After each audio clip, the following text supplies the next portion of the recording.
We're talking right now with Fred Simmons, who is a candidate, a challenger for the candidacy as a city councilor here in the city of Haverhill. Welcome to the program, Fred. Thank you, Frank. You know, this is your second attempt to be able to be on the city council. Sometimes people learn something that oftentimes there's a sort of a rule that says you run first to get recognized, you run second to be elected. Is that your strategy this time around? Absolutely. Okay. You know, given the fact that you happen to be, since the last time you happened to run for city council, and that you didn't happen to make that cut, but you're in the mix again, are there some things that you see that you'd like to have implemented if in your first term as a city councilor? What would some of those things be after having that distance of time since the last election to this one? All right. Well, one of my biggest goals was always to access the river a little bit more, and that was to get a commercial dock and bring up a paddle boat again like we used to have. And now that we're looking into gambling, actually, maybe we can get a license probably for the boat itself to bring in more revenues to Haverhill.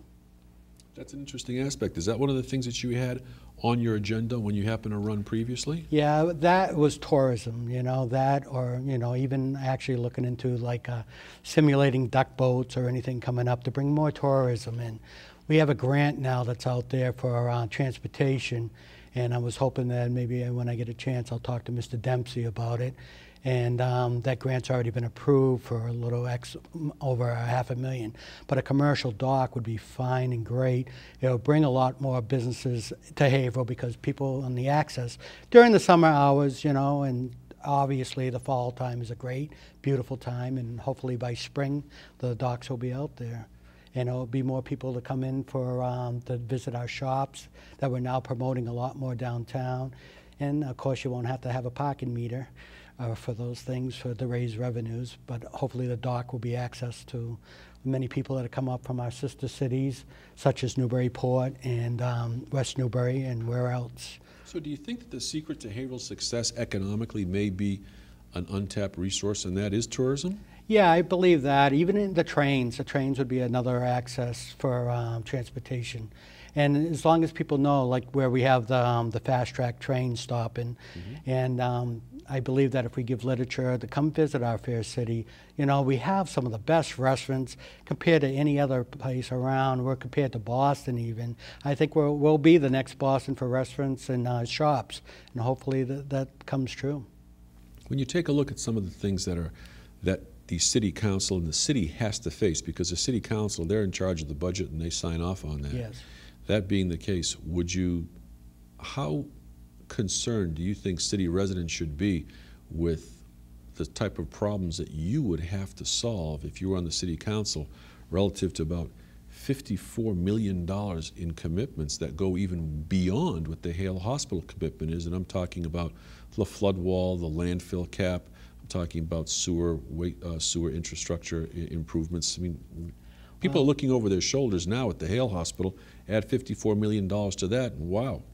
Yes, it does seem astronomical, but if we extend for more revenues, such as looking for creative ways without raising taxes, as one of my goals. I believe that the water for the Merrimack River, we spent a survey to see if we could use this water. Now's the time to start, you know, tapping this resource and maybe selling it to our community towns. You know, everybody needs water to fill their pools and stuff like that. It starts being a business. We have to run this city like a business. I have to live within the means of my budget, and hopefully, you know, as a counselor, I will be living in the means of all the residents and the men and women of Haverhill, and considering that that's their budget. This is an interesting dynamic that you happen to bring forth that I hadn't considered before, and that is, if you're talking about being able to sell water to other outlying, let's say, townships, whether they be New Hampshire or not, the question was raised before about that being a possibility based upon the reservoir system that we happen to have. Other people have said that we have a certain limitation with how many people we can go ahead and service, where we have about 61 to 62,000 people right now, and the limit that we could go to would be something like maybe 73,000 before we have a problem where we wouldn't have enough water. Right. Are you suggesting that rather than use our present reservoir system to utilize our access to the Merrimack River to go ahead and supplement that to resell that to contiguous communities, because They're not next to the river, we are next to the river. Correct. And I believe that we'd be number one in that aspect of transporting water or making some types of means to get it to these people. And I think that Haverhill has the resources to do this, you know, considering water revenues. The Merrimack River has been untouched. We did an exclusive survey into seeing if we can use the water, and that's been seems all advantageous to actually do this. So being able to do that wouldn't be impactful, in your opinion, to the current residents. Yes. Correct. That's an interesting dynamic to be able to take. And other revenues I have as ideas is that the old Haverhill dump, tapping into maybe more Brown Street money to make another solar farm, which is a little out of sight in the Hilldale. Not that I'm saying it had to be done with something to use, but a great solar farm potential area.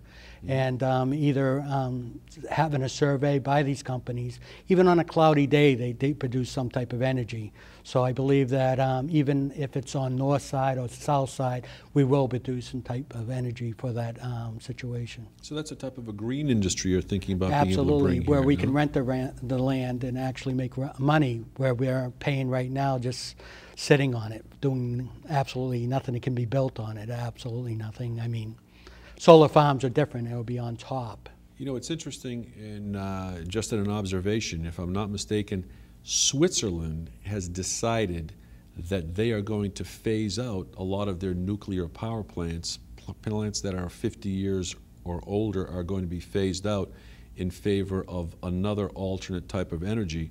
That supplies about 40% of the energy for the country of Switzerland, and how they get the rest of their power is typically by hydroelectric, which is water power. Do you feel as though in years past, recently, nationally, they've taken down a lot of dams, okay, that used to be used for industry, for hydroelectric at the turn of the century, the textile industry. Correct. They've taken down those dams to allow fish to go ahead and migrate more easily.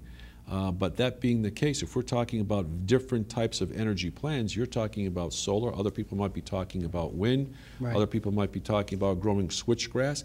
How come nobody's talking about hydroelectric, especially if we're talking about that being an aspect that's available to the city of Haverhill right now? If you drive down, if you're driving down Winter Street before you get into Lafayette Square.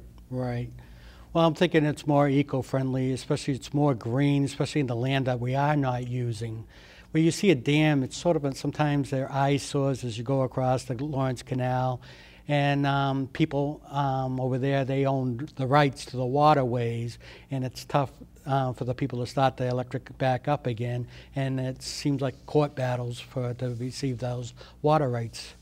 So talking about as time goes on, things just get more complicated. Absolutely.